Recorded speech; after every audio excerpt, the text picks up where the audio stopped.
من مامۆستا ئەچم بۆ پرسیارێکی تر ئەگەر ئیجازەم بدەیت. فەرموو.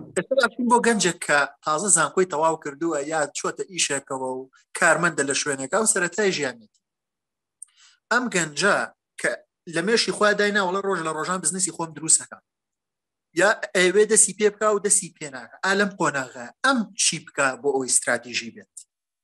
بەڵێ زۆرێک لەوانەی کە ئێستاکە کارمەندن هاتووە بە خەیاڵیانە خۆزگە کاری خۆیان هەبووە، بە تایبەتی ئەوانەیان کە ناڕازین لە بەڕێوەبەرەکانیان و ئەم ناڕازی بوونە لە بەڕێوەبەر زۆر جاروات لێ ئەکات تۆ واز بهێنی و بڕۆی ئیشی خۆ دامەزرێنی.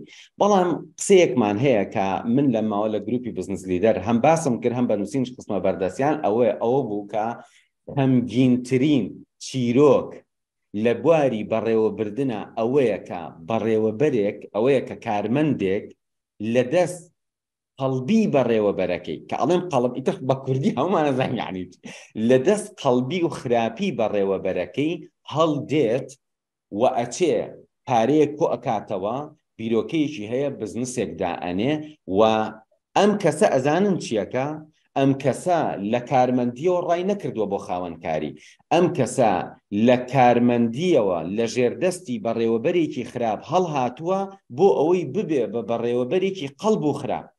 واتە لێرە دیسان فیلمێک دروست ئەکاتەوە کە گەورەترین کارەساتە.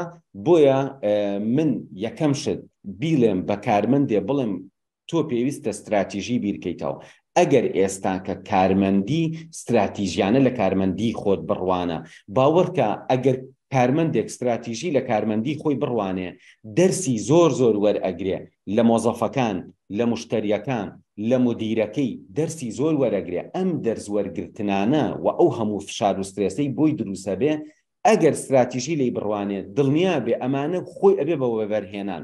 واتە کاتێک کە تۆ لە شوێنێکە ئیشەکەی و ڕێزت ناگرن و تۆ ئەتەوێت دەرکی ئەو ژینگەیە بکەی لە بەڕێوەبردنەکە، ئەمە بۆ تۆ وەکو وەبەرهێنان وایە.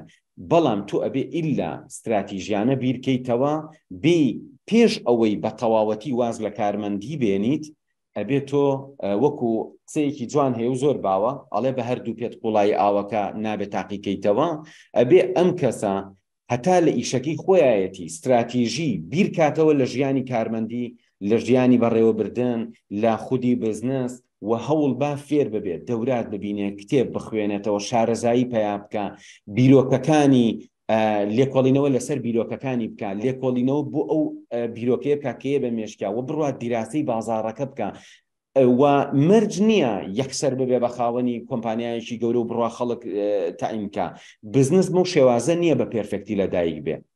ئەو کەسانی کە ئەیانەوێت بزنس بە پێرفێکتی بهێنە دنیاوە زۆرێکیان ئەو کەسانن کە هەر لە ساڵی یەکەمە بزنسەکان فەشەلی هێناوە. بۆ چونکە هەر لە ساڵی یەکەمە لەبەر نەشارەزایی لە بواری ژمێریاری و دارایی و لە نەشارەزایی لە بەڕێوەبردنی تێچوون ئەم کەسە ئەچێ بزنسێک دائەنێ هەر لە شەژمانگی یەکەم ئەترسێ لەو هەموو مەسروفەی کە ئێتە سەرشانی و ئیتر هەڵدێ.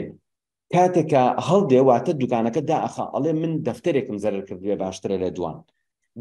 جا من لە ئەزمونەکانی ڕابردوومە خۆم زۆر لەو جۆرە ئیشانم کردووە. کۆمپانیام داناوە دوای چەند ساڵێک دامخستووە، مارکێتم داناوە دوایی دامخستووە، دوایی آخر حەل گەشتمە ئەوەی کە من ئەبێ بچم بڕۆم لە وەکو ئەڵێ لە پیتەکانەوە، چۆن ئەڵی من ئەبێ فێری خوێنەواری ببم، ئیتر من ئەبێ بچم لە پیتەکانەوە فێری بواری بزنس و بەڕێوەبردن ببم. وەسپاس بۆ خوا هەموو ئەو مەسروفە زۆرانەی من کردبووم لە فێربوونەکەمە و هەموو ئەو زەرەرانەشی کە کردبووم پێش فێربوونەکەم هەمووی ئەتوانم بڵێم ئێستا ئەتوانم بە 3 هەفتە حەقی ئەوڵ و ئاخری بۆ بکەمەوە. یعنی هەر ئێستا ئەتوانم تا 3 هەفتەی تر حەقی هەموو ئەو زەرەرانە بکەمەوە کە جاران بە چەند ساڵێک کردومە بە ڕەنجی شانی خۆم بۆ نمونە 8 ساڵ ئیشم کردو هەموویم فەوتاندووە.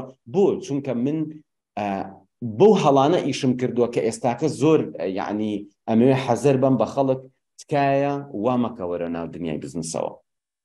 و هەر بۆ ئەو مەبەستە کە گەشتیار من ئێستاکە 2 پرۆژەم بنیاد ناوە.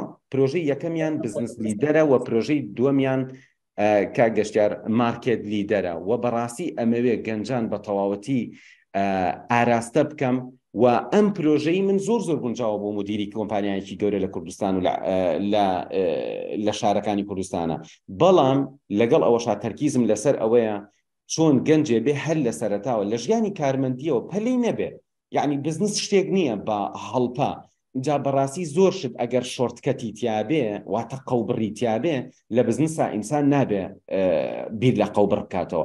زۆربەی ئەو ملیۆنەها دۆلاری کە ئێمە لە کوردستان بە کۆمەڵی کۆمپانیا و بە کۆمەڵی کەسایەتی یامان و هەموو ڕۆشت و خورا هەمووی ئەگەڕێتەوە بۆ ئەو عقلیەتە تاکتیکەی کە ئێمە وا لە دنیای ئیشکردن تێگەشتین، نەک لە بزنس ئێمە لەوە بەرهێنان بە تاکتیکی تێگەشتین.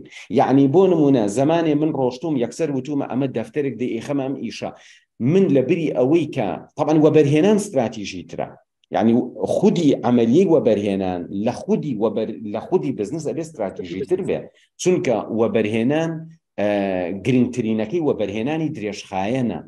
جا ئێمە لە کوردستانە ئەوە عقڵیەتی وەبەرهێنانمان بێ کە بە تاکتیکی یەکسەر چوین پارەمان خستۆتە دەستی فڵانکەس چونکە ئیشەکەی باشە ویستومانە یەکسەر قازان بکەین. یا زۆر کەس لە کوردستانەوە بیرەکاتەوە ئەڵێ من 2 دەفتەرم پیا کردووە بەڵکم بیخەمە لای کەسێک یا لای کۆمپانیایە یا بیخەمە ئیشێکەوە مانگی بۆ خۆم لە ماڵ و دانیشم یان لە پاڵ ژیانی کارمەندیەکەمە مانگی $200 دەستکەوێ یان $300 دەستکەوێ. بەڕێزان ئەگەر دەفتەرێ مانگی $200-300 دەستی تۆ ئەخا ئەی بۆ ئەو هەموو شارەزایە لە دوورەوە ساوە. یعنی قسەکە لەسەر ئەوەیە ناڵین دەفتەر $300 پەیاناکە، بەڵام هەر تۆ وەرە مقارنەی کە بە خانوویەک. تۆ خانوویەک لە سلێمانیا بنیادەنی بۆ نمونە 15 دەفتەری تێچووە، ئەم خانووە ئەی بەکرێ مانگی بە $100-200 واتە 15 دەفتەر لە مانگێکە $200 بە دڵنیایی بۆ تۆ دروستەکە، یعنی تۆ متمانەت هەبێ بە وەسعەکە بەردەوام بێ. بۆیە دروستکردنی بزنس، دروستکردنی خودی ئیش، خودی ئەوەی کە تۆ بچی فرۆشیارێکی باش یان لە کۆمپانیایەک بەڕێوەبەرێکی باشبی ئەبێ زۆر استراتیژیانە بیری لێ بکەیتەوە و دیراسی بازار بکەی.